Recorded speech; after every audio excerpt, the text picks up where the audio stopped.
morning, one and all. How are you? Today I am coming with the topic of the regional imbalance. आज हम लोग जिस topic पे बात करेंगे वो टॉपिक है हमारा क्षेत्रीय विषमता या क्षेत्रीय असमानता.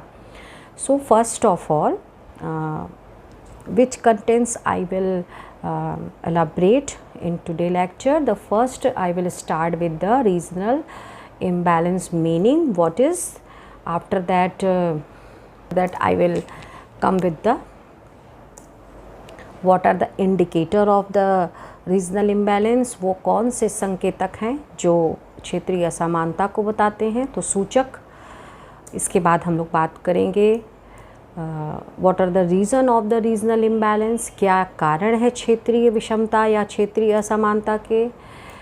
After that under this particular heading I will elaborate it very deeply, in very intensive manner. सब कुछ मैं आपको डिटेल्स में बताऊंगी, एक एक रीजन्स को हम लोग डिटेल्ड में डिस्कस करेंगे.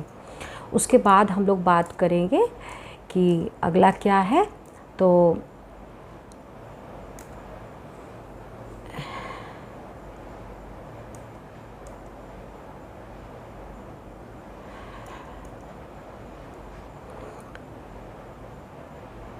Then what are the remedies, हम लोग रेमेडीज़ पे बात करेंगे कि क्या सुझाव हो सकते हैं इस रीजनल इम्बैलेंस को दूर करने के लिए. और लास्ट में हम लोग बात करेंगे कंक्लूज़न की कि हमारा इस इम्बैलेंस रीजनल इम्बैलेंस थीम से हमने क्या समझा, क्या हमारे पास एक कंक्लूज़न आया. So let's we start with the first slide. का मतलब सबसे पहले हम लोग बात करेंगे व्हाट इज रीजनल बैलेंस, जो आखिरकार क्षेत्रीय विषमता है क्या. कहीं ना कहीं पर so here the regional imbalance, यहाँ पर सारी सुविधाएं, सारी फैसिलिटीज हो, बैंक भी हो जहाँ पे आपका स्कूल भी हो, जहाँ पे आपका हॉस्पिटल भी हो. जैसे बिरला ग्रुप का है, सहारा ग्रुप का है, इन लोगों ने इंडस्ट्रियल स्टेट को डेवलप किया है बहुत अच्छे से. इसको हमें लगता है गवर्नमेंट को भी अडॉप्ट करना चाहिए. आज के इस लेक्चर में हम लोगों ने देखा कि इम्बैलेंस जो है वो क्या होता है, रीजनल इम्बैलेंस क्या होता है, कैसे हम लोग इसको पहचान सकते हैं, इसकी क्या रेमेडीज हो सकती हैं, क्या कारण हो सकते हैं. तो जो अगले लेक्चर में हम लोग जो बात करेंगे वो बात हम लोग करेंगे पैरेलल इकोनॉमी या वो असमानताएं जो निम्न कारणों से या असमानताएं जो जहां पर हमें पर कैपिटा इनकम, प्रति व्यक्ति आय, असाक्षरता की दर या कहा जाए कि कम साक्षर लोग होंगे, हेल्थ और एजुकेशन सर्विसेज, स्वास्थ्य और शिक्षा की सेवाएं, और लेवल ऑफ इंडस्ट्रियलाइजेशन का मतलब हुआ औद्योगिकरण. ये कारण होते हैं या ये वो कह सकते हैं सिंबल्स होते हैं, साइन होते हैं जो एक इकोनॉमी को या एक रीजन को या एक क्षेत्र को, एरिया को डिफाइन करते हैं, परिभाषित करते हैं कि these area is the backward और the these region is the backward और the these region is the forward. Forward का मतलब बैलेंस्ड या और द डेवलप्ड. तो जैसे हम लोग कहते हैं तीन तरह की इकोनॉमी को भी हम लोग कहते हैं तीन तरह की इकोनॉमीज़ होती हैं, developed economies, under developing economies and the backward economies. विकसित क्षेत्र, अविकसित विकासशील क्षेत्र और अविकसित. तो विकसित जो होते हैं वो डेवलपिंग होते हैं जहाँ पर हेल्थ इशू, अच्छी हेल्थ फैसिलिटी, एजुकेशन फैसिलिटी, प्रति व्यक्ति आय, पर कैपिटा इनकम, साक्षरता दर, लिटरेसी रेट, इंडस्ट्रियल कल्चर जिसको औद्योगिक संस्कृति कहते हैं, ये सब कुछ बहुत इम्प्रूव्ड होता है. इम्प्रूव मतलब बहुत अपडेट होता है. अपडेट को आप कह सकते हैं accordingly to the demand of the time, जो समय की मांग के हिसाब से होता है. तो इसको हम लोगों ने कहा कि ये जो चीज़ें होंगी वो डेवलप्ड में होंगी. जैसे हम लोग अमेरिका को कहते हैं, जर्मनी को कहते हैं, फ्रांस को कहते हैं. डेवलपिंग का मतलब होता है वो पर्टिकुलरली कंट्रीज़ या वो पर्टिकुलर रीजन जो अभी प्रोग्रेसिव हैं, जो अभी विकास कर रहे हैं, जहाँ पे लिटरेसी रेट, साक्षरता दर उतनी अच्छी नहीं है, जहाँ पर कैपिटा इनकम बहुत एडिक्वेट नहीं है, पर्याप्त नहीं है, प्रति व्यक्ति आय कम है, या जहाँ पर स्वास्थ्य और शिक्षा की जो सुविधाएं हैं, हेल्थ और एजुकेशन फैसिलिटीज़ हैं, सर्विसेज हैं, ये बहुत कम हैं. और लेवल ऑफ इंडस्ट्रियलाइजेशन जितना होना चाहिए, औद्योगिकरण का स्तर जितना होना चाहिए उतना नहीं है। ये लोग अभी प्रोग्रेसिव कंडीशन में है, ये लोग अभी डेवलपमेंट कर रहे हैं। तो ये हम लोगों ने इकोनॉमी को कहा। इसी को हम रीजन में भी कह सकते हैं कि एक ही कंट्री में, एक ही देश में कई ऐसे एरिया होते हैं जो बैकवर्ड होते हैं, कई ऐसे क्षेत्र होते हैं जो हम लोगों ने कहा कि प्रोग्रेसिव हैं, तो वो डेवलप कर रहे हैं। अब बात आती है कि कितना मतलब बैकवर्ड एरिया में क्या होता है। तो बैकवर्ड एरिया में ये जो सारी चीज़ें होती हैं, इन सब की कमी होती है। बहुत लेस पर कैपिटा इनकम, प्रति व्यक्ति जो आय रहेगी वो बहुत कम रहेगी। पुअर पर्सन्स आर मोर, आपको जो भी व्यक्ति मिलेंगे वो गरीब ज़्यादा मिलेंगे। तो जो हम लोगों ने रीज़न की बात कही कि जैसे भारत में ही कहा जाए, इंडियन कंस्ट्रक्ट में, तो कोई पर्टिकुलर रीज़न ऐसा है जो बहुत डेवलप्ड है और कोई ऐसा है जो बहुत बैकवर्ड है। फॉर द एग्ज़ाम्पल मुंबई, हम लोग कहते हैं this is the dream of the city, ये हमारे सपनों का शहर है। वहाँ पर यदि पर कैपिटा इनकम देखी जाए तो वो ज़्यादा होती है, दिल्ली। लेकिन इसको यदि हम कंपैरिजन करते हैं ओडिशा से, आसाम से, तो ये जो क्षेत्र हैं ये बैकवर्ड हैं। क्यों? क्योंकि यहाँ पर जो पर कैपिटा इनकम है या लिटरेसी रेट है या हेल्थ एजुकेशन सर्विसेज हैं, फैसिलिटीज़ हैं, इंडस्ट्रियल एरिया नहीं है, औद्योगिक क्षेत्र नहीं है, स्वास्थ्य और शिक्षा की सुविधाएं कम हैं यहाँ पर। तो ये एरिया दिल्ली, मुंबई, इन सब से पिछड़े हुए माने जाते हैं। तो देखा हम लोगों ने एक कंट्री में ही यदि रीजनल ग्राउंड पर देखा जाए, क्षेत्र के आधार पर देखा जाए, तो कई ऐसे क्षेत्र होते हैं जो बहुत डेवलप्ड होते हैं और कई ऐसे क्षेत्र होते हैं, कई ऐसे एरिया होते हैं जो बैकवर्ड होते हैं। हम यूपी को यदि एग्जांपल ले लें तो यूपी में कुछ ऐसी डिस्ट्रिक्ट्स हैं जो बहुत डेवलप्ड हैं, जहाँ पे एजुकेशनल फैसिलिटी भी अच्छी है, जहाँ पे लिटरेसी रेट, साक्षरता दर भी अच्छी है। एजुकेशन अच्छा होगा तो ऑब्वियसली लिटरेसी रेट या साक्षरता की दर भी ऊंची होगी। पर कैपिटा इनकम भी बढ़िया है क्योंकि हर व्यक्ति के लिए रोजगार के अवसर हैं। Each and everybody can get the employment in accordingly to their education और अकॉर्डिंगली टू देयर डिग्री और अकॉर्डिंगली टू देयर एरिया और द स्पेशलाइजेशन। अपने विशेषज्ञता के आधार पर, अपने अनुभव के आधार पर, अपने ज्ञान के आधार पर किसी भी तरह का उनको रोजगार मिल जाता है। लेकिन कहीं वो क्षेत्र हैं जहाँ पर डेवलपमेंट नहीं है, यदि यूपी की ही हम लोग बात करें। इसी तरह और भी जितने भी स्टेट्स हैं, सब जगह यही है कि कुछ रीजन ऐसे हैं, कुछ ऐसे एरिया हैं जो बहुत डेवलप हैं और कुछ ऐसे हैं जो अनडेवलप्ड हैं। तो हम लोग यहाँ रीजनल इम्बैलेंस की बात कर रहे हैं। तो रीजनल इम्बैलेंस किसी भी कंस्ट्रक्ट में आप ले सकते हैं, किसी भी संदर्भ में ले सकते हैं। तो रीजनल इम्बैलेंस का मतलब हुआ कि डिस्पैरिटीज़ मीन्स वाइड डिफरेंसेस, बृहद अंतर। किस आधार पे?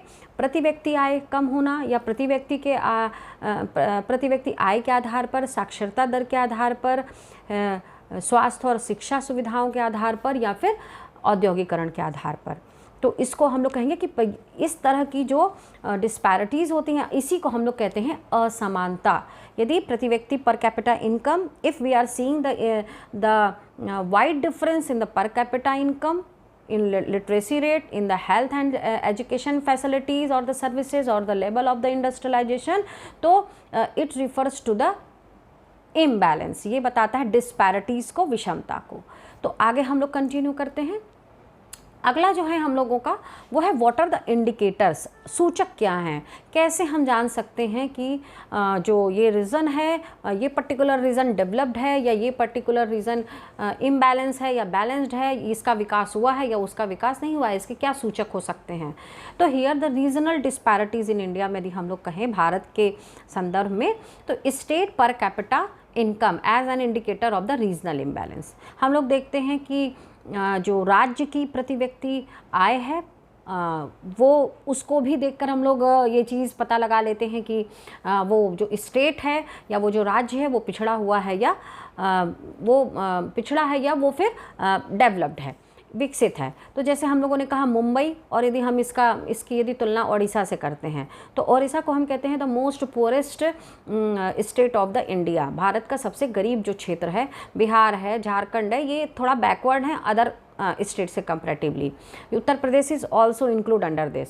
तो पर स्टेट की प्रति व्यक्ति आय को भी देखकर हम बता सकते हैं कि पर कैपिटा इनकम जिस स्टेट में अधिक होगी, व्यक्तियों की प्रति व्यक्ति आय अधिक होगी, तो उसको हम लोग डेवलप्ड मानेंगे, और जहाँ पे कम होगी उसको हम पिछड़ा हुआ मानेंगे। It means the backward. Inter state disparities in the agricultural and the industrial development. कहीं पर एग्रीकल्चर यदि हम लोग ग्राउंड को लेते हैं, कृषि को हम आधार लेते हैं, तो कुछ क्षेत्र ऐसे हैं जो कृषि मामलों में बहुत आगे हैं, एग्रीकल्चरल मैटर्स में काफ़ी लीड करते हैं, और कई ऐसे स्टेट्स हैं जो एग्रीकल्चर मैटर में काफ़ी पीछे हैं। देन इंडस्ट्रियल डेवलपमेंट, कहीं पे औद्योगिक विकास ज़्यादा है तो कहीं पर औद्योगिक विकास कम है। हम यदि बिहार की बात करते हैं तो इंडस्ट्रियल एरिया कम है, लेकिन एग्रीकल्चर वहाँ पे ज़्यादा होती है, कृषि वहाँ पे ज़्यादा होती है, तो एग्रीकल्चर ग्राउंड पे वो डेवलप्ड है, लेकिन इंडस्ट्रियल ग्राउंड पे वो पीछे है। लेकिन वहीं पर यदि हम मुंबई या दिल्ली की बात करते हैं तो वहाँ पर एग्रीकल्चर बेस पे वो लोग काफ़ी वीक हैं, या वो स्टेट काफ़ी पीछे है, और इंडस्ट्रियल बैनर पे काफ़ी आगे है। तो ये भी एक डिस्पैरिटीज़ का आधार होती है, ये भी एक विषमता का आधार हो सकती है। Then population below poverty line, वो एरिया या वो पर्टिकुलर स्टेट जहाँ पर गरीबी रेखा के नीचे रहने वाले लोग बहुत ज़्यादा हैं। गरीबी रेखा के नीचे रहने वाले लोग का मतलब बिलो द पॉवर्टी लाइन। जो जब हम लोगों ने पॉवर्टी को डिस्कस किया था तो कहा था कि जो अर्बन एरिया है, अर्बन एरिया का मतलब शहरी क्षेत्र, वहाँ पर 2100 कैलोरी का कंजम्पशन पर डे यदि एक व्यक्ति करता है, 2400 कैलोरी का यदि फूड और न्यूट्रिशन वो अपने खाने में ले रहा है, तो उसको हम लोग बिलो पॉवर्टी लाइन नहीं मानेंगे। और वहीं पे ग्रामीण क्षेत्र की बात थी, रूरल एरिया की बात थी, तो 2400 कैलोरी यदि पर डे कोई कंज्यूम कर रहा है, एक दिन में 2400 कैलोरी का यदि भोजन वो ले रहा है, तो उसको भी हम लोग बिलो पॉवर्टी लाइन नहीं लेते थे। ठीक है, तो ये एक ग्राउंड बना था। इसी तरह से इनकम के आधार पर भी बना दिया गया, तो ये भी एक आधार है, ये भी एक बेस है कि ये कि स्टेट्स जो हैं, राज्य हैं, कौन सा स्टेट्स में पुअर स्टेट है, जहाँ पे नंबर ऑफ पुअरर्स ज़्यादा हैं, जहाँ पर गरीबों की संख्या ज़्यादा है। तो जैसे हमने कहा Odisha is the most poorest state in India. Bharat में ओडिशा जो है वहाँ पर गरीबी बहुत ज़्यादा देखने को मिलती है, तो एक ये भी आधार है। नेक्स्ट जो है वो आपका है spatial distribution of the industries. कहीं पर उद्योगों का ज़्यादा होना, कहीं पर उद्योगों का कम होना। In some part of the states the lots of the industries are running, and the some part of the country there are the less industries are running. कहीं पर औद्योगिक क्षेत्र बहुत ज़्यादा हैं, कहीं पर औद्योगिक क्षेत्र जो हैं वो काफ़ी कम हैं, उद्योगों की कमी है। डिग्री ऑफ द अर्बनाइजेशन, इसको आप कह सकते हैं शहरीकरण का स्तर। तो शहरीकरण का स्तर का मतलब ये भी एक आधार होता है कि अर्बनाइजेशन का मतलब होता है आप कहते हैं शहरी क्षेत्र। तो शहरी क्षेत्र के भी ग्राउंड पे हम लोग कह सकते हैं जहाँ पर गांव ज़्यादा होंगे और जहाँ पर शहरी क्षेत्र या अर्बन एरिया ज़्यादा होगा, तो ये भी आपका एक इंडिकेटर होता है कि जहाँ पर शहरी क्षेत्र ज़्यादा हैं वहाँ पे लोगों का लिविंग स्टेटस, लोगों का लिविंग स्टैंडर्ड, रहन सहन, जीवन शैली, एम्प्लॉयमेंट पैटर्न, रोजगार के अवसर सब ज़्यादा होते हैं in comparison to the rural area, ग्रामीण क्षेत्रों के तुलना में। दूसरी बात, पर कैपिटा इनकम जो होती है वो रूरल एरिया में कम होती है, जबकि शहरी क्षेत्रों में, अर्बन एरिया में ज़्यादा होती है, तो ये भी एक आधार है। Then per capita consumption of the electricity, कौन सा स्टेट ऐसा है जहाँ पर इलेक्ट्रिसिटी का कंजम्पशन बहुत ज़्यादा हो रहा है, जहाँ पर जो बिजली की खपत है, ऊर्जा की जो खपत है वो किस हिसाब की है। तो इसके भी आधार पर डिस्पैरिटीज़ को काउंट किया जाता है, देखा जाता है कि कौन सा स्टेट ऐसा है जहाँ पर इम्बैलेंस, वो रीजनल इम्बैलेंस में आएगा, या वो डेवलप्ड है या वो अनडेवलप्ड है। ऊर्जा की खपत ज़्यादा हो रही है तो इसका मतलब हम सीधी सी बात कहेंगे कि इंडस्ट्रियल सेक्टर वहाँ पे या सर्विस सेक्टर ज़्यादा हैं, और यदि ऊर्जा की खपत कम हो रही है तो मतलब वहाँ पे औद्योगिक क्षेत्र या सेवा क्षेत्र कम है।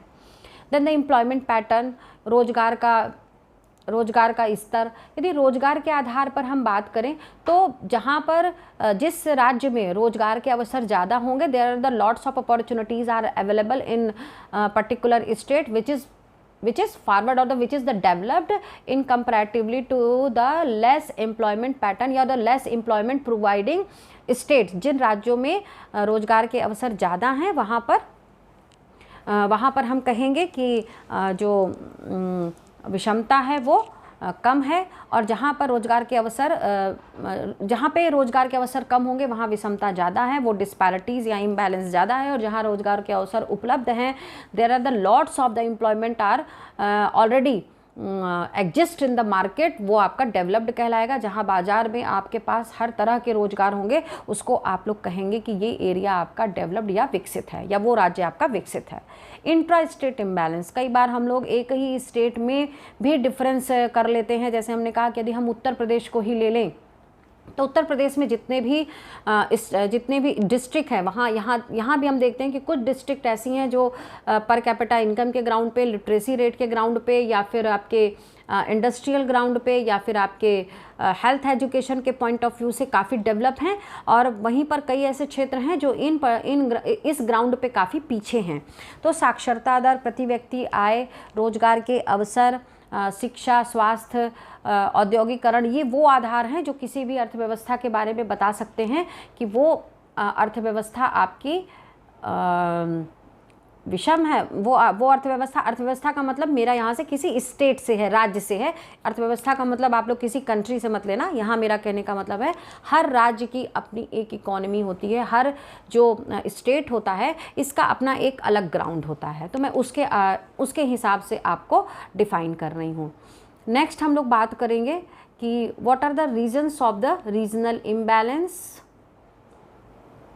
हम लोग इंडिकेटर्स पे बात कर चुके हैं, अब हम लोग बात करेंगे what are the reasons of the regional imbalance. क्षेत्रीय विषमता के क्या कारण होते हैं। तो अभी हम लोगों ने सूचक देखा, इंडिकेटर्स देखा, सिम्टम्स देखा कि हाउ कैन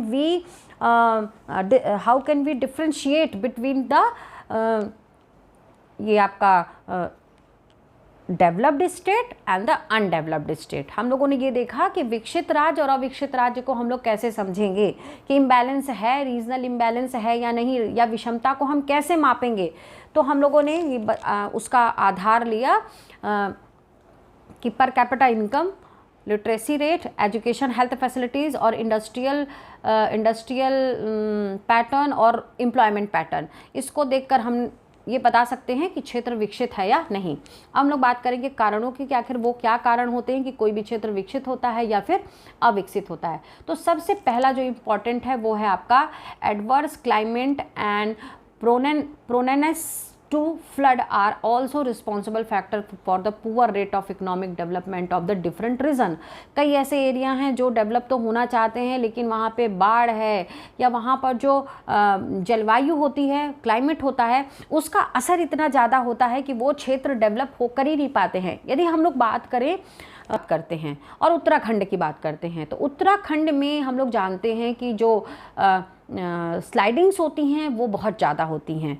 या फिर हम कश्मीर की बात कर लें तो वहाँ पे भी जो हिमालय से जुड़े हुए क्षेत्र हैं वहाँ पे चूँकि आइस स्लाइडिंग ज़्यादा होती है, वहाँ पे बर्फ़ की जो चट्टानें होती हैं बहुत तेज़ी के साथ में गिरती हैं, बर्फ़ पिघलती है, या वहाँ का जो क्लाइमेट होता है वो इंडस्ट्रियल डेवलपमेंट के पॉइंट ऑफ व्यू से सुटेबल नहीं होता है। वहाँ पर हम औद्योगिकरण नहीं कर सकते हैं, वहाँ पर छोटे व्यवसाय या छोटी फैक्ट्रीज लग सकती हैं वहाँ के क्लाइमेट को देखते हुए, लेकिन कोई इंडस्ट्रियल हम यदि डेवलपमेंट वहाँ करना चाहें तो उतनी पॉसिबिलिटी नहीं है। तो क्लाइमेट भी एक बहुत बड़ा फैक्टर है, रिस्पॉन्सिबल है इम्बैलेंस के लिए, जिसको कहते हैं हम जलवायु परिवर्तन के आधार पर देखते हैं हम लोग कि कहीं कहीं पर बाढ़ है, कहीं पर कुछ ऐसा यहाँ पे बहुत ज़्यादा सूखा भी पड़ जाता है, बारिश कम होती है, या जो क्लाइमेट का इफेक्ट होता है वो जिस हिसाब से पड़ता है उस हिसाब से वहाँ पे नेचुरल कैलेमिटी जो प्राकृतिक आपदाएं होती हैं वो भी ज़्यादा आती हैं। तो ऐसे रीजन का डेवलपमेंट उतना नहीं हो पाता है। उसके बाद हम लोग कहेंगे कि different reasons of the country as reflected by the low agricultural productivity and the lack of the industrialisation. Flood आने के कारण, बाढ़ आने के कारण, सूखा होने के कारण, या फिर जो नेचुरल कैलामिटीज़ आती हैं उनके कारण, प्राकृतिक आपदाओं के कारण यहाँ पर एग्रीकल्चर भी उतना डेवलपमेंट नहीं कर पाता है, क्योंकि जैसे ही हम खेती शुरू करते हैं बाढ़ आ गई, सब कुछ बह जाता है। या हम खेती के लिए तैयार हैं, फार्मिंग के लिए तैयार हैं, एग्रीकल्चर के लिए तैयार हैं, लेकिन अचानक से होता है कि बारिश ही नहीं हुई, क्लाइमेट ही एकदम से अपोजिट हो गया, एडवर्स हो गया, तो वहाँ पर हम प्रोडक्शन ही नहीं कर पाते हैं। तो ना तो एक तरफ हम एग्रीकल्चर सेक्टर में हम डेवलप कर पा रहे हैं, और ना दूसरा इंडस्ट्रियल एरिया के लिए क्लाइमेट सुटेबल है, ना तो औद्योगिक क्षेत्र के लिए वातावरण जलवायु उपयुक्त है, फेवरेबल है, और ना तो उद्योगों के लिए है, एग्रीकल्चर के लिए भी नहीं है। तो ये भी एक बहुत बड़ा कारण होता है। इसके बाद जो नेक्स्ट हो सकता है वो और क्या रीजन्स हो सकते हैं? Here the some others reasons: historical factor, geographical factor, locational, inadequate of the economic overheads, then failure of the planning mechanism, marginalization of the impact of green revolution to certain reason, lack of the growth of the ancillaries industries in the backward states and other factors। और भी कोई reasons है, उनको हम लोग चल रहे हैं डीपली हम लोग इनको डिस्कस करेंगे। सबसे पहले हम लोग ले रहे हैं हिस्टोरिकल। तो हिस्टोरिकल फैक्टर्स क्या हैं? हिस्टोरिकल फैक्टर्स में regional imbalance in India started from its British rhythm. यदि हम लोग ब्रिटिश टाइम पीरियड की बात करें, जब अंग्रेजों का शासनकाल था, when the British government ruled the Indian economy, जब भारतीय अर्थव्यवस्था को अंग्रेज पूरी तरह से गवर्न करते थे, उस समय भी हम लोगों ने देखा कि इंडस्ट्रियल और रूरल दोनों एरिया को यदि हम देखें तो वो बैकवर्ड ही रह गए। The British rulers as well as the industries started to the develop only those unmarked region of the country. इन लोगों ने सिर्फ उन्हीं क्षेत्रों का विकास करने की बात की जहाँ से इनको धन मिल सकता था। They can get wealth, they can get the money and money convert into the wealth. पैसे को कितना ज़्यादा ये लोग कमा सकते थे और उस पैसे से कितनी वो संपत्ति खड़ी कर सकते थे, सिर्फ ऐसे ही क्षेत्र को, ऐसे ही एरिया को डेवलप करने के बारे में इन लोगों ने एम्फसाइज़ किया या इन लोगों ने ध्यान दिया। इनका जो मैक्सिमम अटेंशन था वो उन क्षेत्रों पे था, उन स्टेट्स पे था जहाँ से इनको मैक्सिमम अर्निंग मिल सकती थी, ये अधिक से अधिक लाभ कमा सकते थे। फिर है geographical factor. What are the geographical factor? भौगोलिक कारक। पहला हम लोगों ने कहा ऐतिहासिक कारक, उसको नोट कर लीजिएगा। दूसरा हुआ हम लोगों का जियोग्राफिकल फैक्टर, भौगोलिक कारक। भौगोलिक में क्या आता है? Geographical factors play an important role in the development activities of a developing economy. Geographical area बहुत इंपॉर्टेंट होता है भौगोलिक क्षेत्र की। हम यदि बात करें तो कहीं पर डिज़र्ट एरिया ज़्यादा है, कहीं पर हिल एरिया है, कहीं का जो जियोग्राफिकल लोकेशन है वो कुछ अलग चीज़ें इंडिकेट करता है। तो ये भी कहीं ना कहीं रीजनल इम्बैलेंस का कारण है। जैसे हम एग्जांपल ले लें हिमाचल प्रदेश, तो हिमाचल प्रदेश में का जो जियोग्राफिकल लोकेशन है, क्या वो इंडस्ट्रियलाइजेशन या उद्योगों को इस्टेब्लिश करने के लिए सही है? या फिर हम बात कर लें ऐसे रीज़न की जहाँ पे ऑलरेडी स्टोन स्लाइडिंग्स होती हैं या जहाँ पर टेररिस्ट ज़्यादा, टेररिस्ट की मैं यहाँ बात कर रही हूँ, जहाँ पर जियोग्राफिकल फैक्टर्स बिल्कुल भी फेवरेबल नहीं है, जहाँ पर भौगोलिक जो आपके कारक हैं वो इन चीज़ों को इम्प्रूव नहीं कर सकते हैं, इनमें हम प्रोग्रेस नहीं कर सकते हैं, तो ये भी एक बहुत बड़ा फैक्टर होता है। तो geographical factors play an important role in the development activities of a developing economy. अर्थव्यवस्था की भी हम लोग बात करें तो विकास करने में, किसी भी इकोनॉमी को डेवलप करने में या किसी स्टेट को डेवलप करने में जियोग्राफिकल फैक्टर बहुत इंपॉर्टेंट होता है। The difficult terrains surrounded by hills, rivers and the dense forest leads to increase in the cost of administration, cost of developmental projects, besides making mobilization of the resource particularly difficult। कुछ ऐसे geographical factors हैं, जैसे हम लोगों ने कहा कि forest का ज़्यादा होना, जंगलों का ज़्यादा होना, जहाँ पे नदियों का ज़्यादा होना, पहाड़ी क्षेत्रों का ज़्यादा होना, जहाँ पर ईज़िली हम लोग किसी भी प्रोजेक्ट को स्टार्ट नहीं कर सकते हैं आसानी के साथ में, जहाँ पर सभी प्रोजेक्ट को हम लोग नहीं स्टार्ट कर सकते हैं। कुछ ऐसे प्रोजेक्ट होते हैं जो ऑलरेडी डिफाइन होते हैं, या कहा जाए जो पूरी तरह से पता होता है कि यही प्रोजेक्ट हम जाकर ऐसे एरिया में लगा सकते हैं। देन कॉस्ट ऑफ प्रोडक्शन बढ़ जाता है, या कहा जाए कि जो रिसोर्सेज हैं उनको मोबिलाइज कराने में प्रॉब्लम आती है। रिसोर्सेज मोबिलाइज कराने का मतलब जो हमें रिक्वायरमेंट्स है प्रोडक्शन फैक्टर के लिए, हमें जो चीज़ें ज़रूरी हैं या इंडस्ट्री के लिए जो चीज़ें हमें ज़रूरी हैं, उनको यहाँ तक ले जाने में कॉस्ट बहुत ज़्यादा आती है, बहुत ज़्यादा प्रॉब्लम्स को फेस करना पड़ता है, because there are the rivers, there are the maximum parts of the hill area and there are the density of the forest. ये जो क्षेत्र होते हैं ये बहुत ये कहा जाए कि यहाँ पर इंडस्ट्रियल डेवलपमेंट के चांसेस कम होते हैं। तो this one is also one of the cost factor. Geographical factor, भौगोलिक परिदृश्य एक बहुत बड़ा कारण होता है। नेक्स्ट हम लोग बात करते हैं लोकेशनल एडवांटेज। यदि स्थान की बात करें तो स्थान भी बहुत कुछ वैरी करता है एक स्टेट और दूसरे स्टेट को, कि क्या वहाँ पे पॉसिबिलिटीज़ डेवलपमेंट की हैं, विकास की क्या संभावनाएं हैं, तो उसको डिसाइड करता है। क्या करता है? Locational advantage are the playing an important role in determining the development strategy of a region. Location बताता है या स्थानीय स्थिति बताती है कि एक स्टेट किस तरह की स्ट्रैटेजी को, कैसी व्यूह रचना बनाए कि वो अपने यहाँ इंडस्ट्रीज़ ज़्यादा से ज़्यादा डेवलप कर सकती है। आप लोग ये भी जानते हैं कि कुछ लोग या कुछ जो इन्वेस्टर्स होते हैं वो ऐसे एरिया में इन्वेस्ट करने के लिए उत्सुक होते हैं जहाँ पर लोकेशन ऐसी हो जिनसे प्रॉफिट मिल सकता हो। फॉर द एग्ज़ाम्पल, यदि हम बहुत ही इसको ब्रॉड मैनर में नहीं जाके बात करते हैं, थोड़ा सा हम लोग इसको अपने लेवल पे बात करें।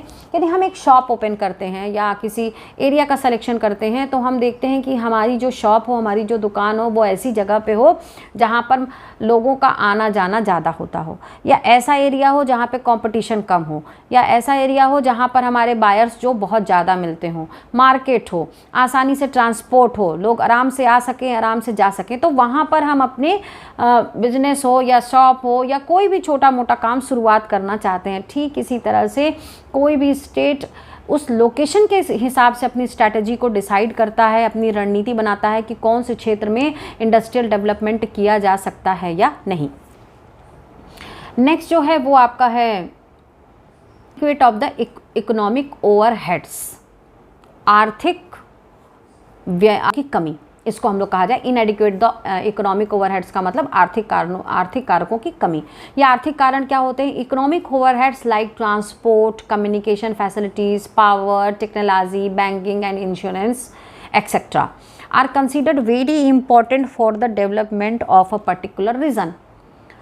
ट्रांसपोर्ट यातायात, ऊर्जा पावर, टेक्नोलॉजी तकनीकी, बैंक और इंश्योरेंस बीमा क्षेत्र, ये ऐसी चीज़ें होती हैं जो किसी भी रीजन के डेवलपमेंट, किसी भी रीजन का मतलब क्षेत्र के विकास में बहुत बड़ी भूमिका निभाते हैं। जहाँ पर ये फैसिलिटीज़ ज़्यादा होती हैं, ज़्यादा का मतलब एक एडिक्वेट क्वांटिटी में होती हैं, पर्याप्त मात्रा में होती हैं, वहाँ पर अपॉर्चुनिटीज़ भी ज़्यादा होती हैं। वहाँ पर आप कह सकते हैं डेवलपमेंट की अपॉर्चुनिटीज़ या विकास के अवसर भी ज़्यादा होते हैं। आगे हम लोग इसको कंटिन्यू करेंगे। Failure of the planning mechanism. Failure of the planning mechanism का मतलब होता है नियोजन संबंधी मशीनीकरण की असफलता। मशीनीकरण की असफलता का मतलब होता है कि although balanced growth has been accepted as one of the major objective of the economic planning in India since the second plan over, मतलब जितने भी डिफरेंट टाइप्स के प्लान्स बनते हैं वो प्लान ही बन के रह जाते हैं। उनका जो एग्जीक्यूशन होना चाहिए, उनका जिस तरह से इम्प्लीमेंटेशन होना चाहिए, जिस तरह से इनका निष्पादन होना चाहिए, उस स्तर से इनका निष्पादन नहीं हो पाता है। तो वहाँ पर डेवलपमेंट भी नहीं हो सकता है।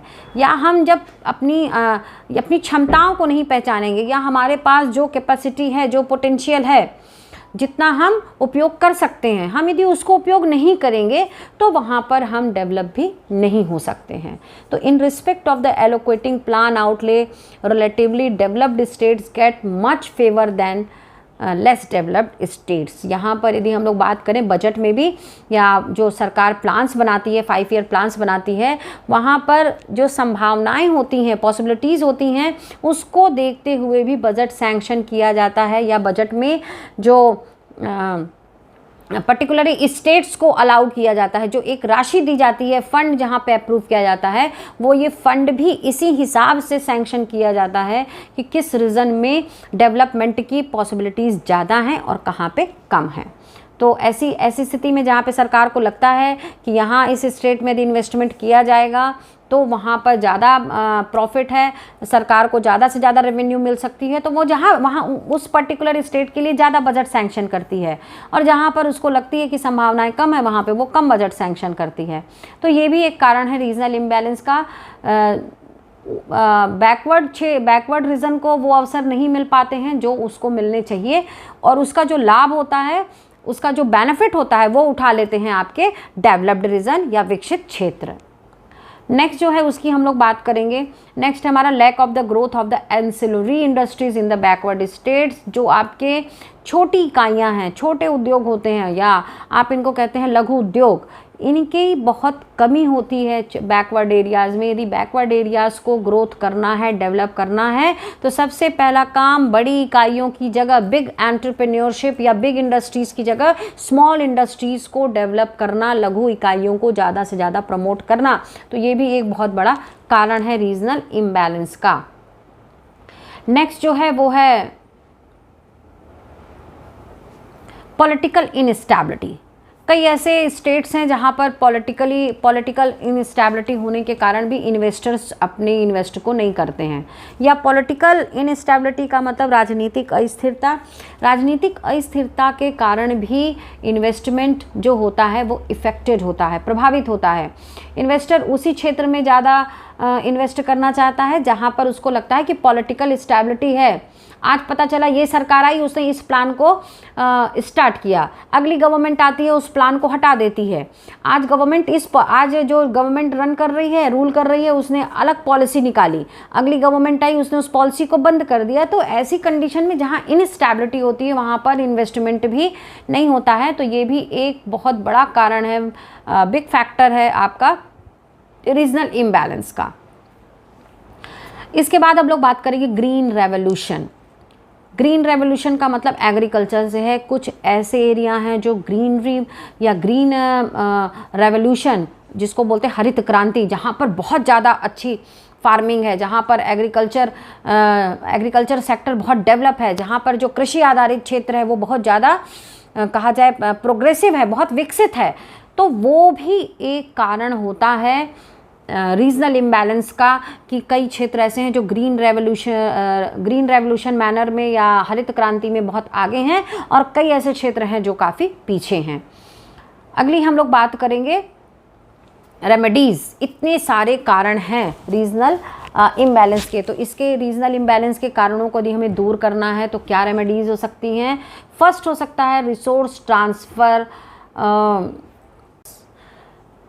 तो रिसोर्स ट्रांसफ़र का मतलब हुआ संसाधनों को ऐसे एरिया में ट्रांसफ़र करना जहाँ पे अभी डेवलपमेंट नहीं हुआ है, या फिर ऐसे बैकवर्ड एरिया में ट्रांसफ़र करना जहाँ पर जो रीजनल इम्बैलेंस में सबसे ज़्यादा आगे हैं, जहाँ पर क्षेत्रीय असमानता या क्षेत्रीय विषमता सबसे ज़्यादा है। वहाँ पर केंद्र से राज्य की ओर, या इसको कह सकते हैं from central government to state government, resources को, संसाधनों को देना चाहिए। किस तरह के संसाधन हो सकते हैं? फाइनेंशियल भी हो सकता है और आपका एडिशनल भी हो सकता है। तो फाइनेंशियल का मतलब यदि वित्तीय मामले में वो क्षेत्र पीछे है तो वहाँ पर फाइनेंशियल असिस्टेंस करना, उनको वित्तीय सहायता देना ऐसे स्टेट्स को। और यदि कई स्टेट्स ऐसा है जहाँ पर नेचुरल रिसोर्सेज बहुत हैं, जहाँ पर प्राकृतिक संसाधन बहुत ज़्यादा हैं, तो उनके विदोहन के लिए, उनके एक्सप्लॉयटेशन के लिए गवर्नमेंट को गवर्नमेंट द्वारा असिस्ट करना, उनको सहायता देना, जिससे वो अपने उन नेचुरल रिसोर्सेज को एक्सप्लॉइट करके प्रोडक्शन कर सके, इंडस्ट्रियल एरिया डेवलप कर सकें। तो एक रेमेडीज़ तो ये भी हो सकती है कि यदि केंद्र सरकार इन लोगों को या सेंट्रल गवर्नमेंट ऐसे स्टेट्स को फाइनेंशियल हेल्प करे या एडिशनल टाइप्स हेल्प करे तो ये लोग काफ़ी डेवलप हो सकते हैं। दूसरी हम लोग रेमेडीज़ की बात करेंगे, नेक्स्ट क्या हो सकती है, स्पेशल एरिया डेवलपमेंट प्रोग्राम। तो स्पेशल एरिया डेवलपमेंट प्रोग्राम चलाकर भी जो ट्राइबल एरियाज़ हैं, जिसको हम लोग ट्राइबल का मतलब होता है आदिवासी क्षेत्र हैं, आदिवासी क्षेत्र या फिर ड्रॉट प्रोन एरिया, ऐसे एरिया जो सूखाग्रस्त ज़्यादा हो रहते हैं, स्पेसिफिक प्लान स्कीम यदि गवर्नमेंट बना रही है, कुछ विशिष्ट तरह के प्लान बनाना, कुछ स्कीम्स बनाना, और यहाँ पे उन स्कीम को इम्प्लीमेंट करना, उनका क्रियान्वयन करना, किस तरह से, for the improvement of the specific groups such as the marginal farmers and the agricultural laborers। जो यहाँ पर ऐसे फार्मर्स जो मार्जिनल फार्मर्स कहलाते हैं, जो दूसरे के खेतों में काम कर रहे हैं, या फिर ऐसे श्रमिक जो ऑलरेडी एग्रीकल्चर में या कृषि में लगे हुए हैं, उनके लिए कुछ स्पेशल स्कीम्स निकालना, स्पेशल एरिया डेवलपमेंट प्रोग्राम्स को स्टार्ट करना और इनकी सहायता करना, ये भी एक रेमेडी हो सकती है। नेक्स्ट हम लोग बात करेंगे इंसेंटिव बाय सेंट्रल गवर्नमेंट। जो केंद्र सरकार है वो किस तरह की इंसेंटिव्स दे सकती है, तो इनकम टैक्स कंसेशन देना, सरकार ऐसे क्षेत्रों में आयकर कम लगा सकती है। टैक्स हॉलीडेज़ का मतलब होता है कर में छूट करना या पूरी तरह से कर मुक्त कर देना। यदि बैकवर्ड एरिया में कोई इन्वेस्टर इन्वेस्ट करना चाहता है, इंडस्ट्री लगाना चाहता है, तो वो टैक्स हेवन एरिया में आएगा। टैक्स हेवन का मतलब ऐसे क्षेत्र जो पूरी तरह से कर मुक्त हैं, आप उसको, जैसे एग्रीकल्चर आपका टैक्स फ्री है। यहाँ पे इस तरह के इंसेंटिव्स देना, इस तरह की सुविधाएं देना। Central investment subsidy scheme, investment करने वालों को सब्सिडी प्रोवाइड करना, या ट्रांसपोर्ट सब्सिडी स्कीम लाना, यातायात से संबंधित सब्सिडी स्कीम को लॉन्च करना। प्रमोटिंग न्यू फाइनेंशियल इंस्टीट्यूशन, नए तरह के जो वित्तीय संस्थाएं हैं, इनको बैकवर्ड एरिया में, इनको पिछड़े हुए क्षेत्रों में स्थापित करना, जिससे वहाँ के लोगों को ज़्यादा से ज़्यादा लोन मिल सके या फाइनेंशियली उनको असिस्ट किया जा सके, वित्तीय आधार पर उनकी सहायता की जा सके। इसके बाद हम लोग बात करेंगे स्टेट गवर्नमेंट के इंसेंटिव्स के बारे में। तो स्टेट गवर्नमेंट इंसेंटिव्स क्या हो सकते हैं, offering incentives in different form, विभिन्न तरीक़ों से इंसेंटिव दिया जा सकता है। इंसेंटिव मतलब सुविधाएं दी जा सकती हैं। टू अट्रैक्ट प्राइवेट सेक्टर को इस तरह से मोटिवेट करना या निजी क्षेत्र को इतना प्रोत्साहित करना जिससे वो बैकवर्ड एरिया में जाकर डेवलपमेंट या इंडस्ट्रियल डेवलपमेंट कर सकें या प्रोजेक्ट को स्टार्ट कर सकें। और ये किस तरह से हो सकता है, plots with the electricity and the power connection, ऐसे प्लॉट्स को बनाना या ऐसे प्लॉट्स को डेवलप करना, ऐसे क्षेत्रों का विकास करना जहाँ पर जो ऊर्जा की सुविधाएं हो, जहाँ पर जो जलापूर्ति हो, ये सभी चीज़ें प्रॉपर रहें। और सेल्स फ्री लोन कह सकते हैं यहाँ पे कि सरकार कम ऐसे लोन्स दे जो फुली इंटरेस्टलेस हो, जहाँ पर ब्याज न लगता हो, इस तरह के ऋण की उपलब्धता। ऑक्ट्राय ड्यूटीज़ को कम करना, चुंगी कर को कम कर देना या इसमें छूट दे देना। Exemption from the payment of the property taxes, जो प्रॉपर्टी टैक्सेस को बोलते हैं हम लोग संपत्ति करों में कमी कर देना। Providing subsidy on industrial housing scheme, यहाँ पर ये भी एक बड़ी अच्छी स्कीम हो सकती है यदि सरकार इसको लागू कर दे। Establishing industrial state for setting up the small industries etcetera. Industrial state को मैं थोड़ा सा समझाना चाहूँगी। एक होता है इंडस्ट्रियल एरिया, एक होता है इंडस्ट्रियल स्टेट। स्टेट का मतलब एक पूरा एरिया बनाना जो कहीं ना कहीं पर जहाँ पर सारी सुविधाएं हों, सारी फैसिलिटीज़ हों, बैंक भी हो, जहाँ पे आपका स्कूल भी हो, जहाँ पे आपका हॉस्पिटल भी हो, जैसे बिरला ग्रुप का है, सहारा ग्रुप का है। इन लोगों ने इंडस्ट्रियल स्टेट को डेवलप किया है, बहुत अच्छी स्कीम है। इसको जो आज के इस लेक्चर में हम लोगों ने देखा कि इम्बैलेंस जो है वो क्या होता है, रीजनल इम्बैलेंस क्या होता है, कैसे हम लोग इसको पहचान सकते हैं, इसकी क्या रेमेडीज़ हो सकती हैं, क्या कारण हो सकते हैं। तो ठीक है, thank you. Click on the subscribe button to subscribe this channel. Press the bell icon to get notifications. Like and share this video. Thank you.